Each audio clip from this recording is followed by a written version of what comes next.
I am an ambulance driver, and my job is to transport emergency patients to the hospital. However, there are times when I have to transport corpses, especially those who have died in tragic accidents. One of the most terrifying experiences happened one night when I had to transport the body of a man who had died in a train accident. That night was pitch dark, with no stars in the sky. I received a call to pick up a body near the railway tracks on the outskirts of town. Upon arriving at the scene, the sight was horrifying. The man's body lay severely injured along the tracks. The evacuation team gathered the body into a body bag, and I felt an unusual chill. After all the body parts were collected, I loaded the body bag into the ambulance. Throughout the drive to the hospital, I had an uneasy feeling. There was something different that night, as if someone was watching. About halfway through the journey, I heard a strange sound coming from the back of the ambulance. The sound was like a soft moan, almost imperceptible but clear. I tried to ignore it, thinking it was just the sound of the uneven road or the ambulance engine, but the sound became clearer, sounding like someone in pain. My heart raced, and the hairs on the back of my neck stood up. I mustered the courage to look in the rearview mirror, hoping not to see anything.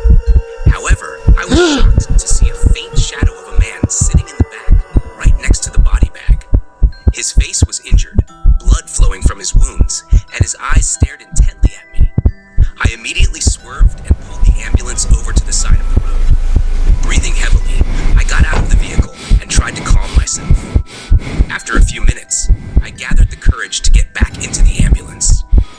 I opened the back door, but there was no one there, only the body bag lying still. I closed the door and returned to the driver's seat, trying to convince myself it was just a hallucination from exhaustion. I continued the journey feeling apprehensive.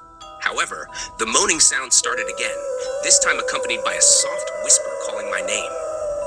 "Help me, please." The voice was so real, and I felt something touching my shoulder from behind. I could barely control the steering wheel due to my trembling fear.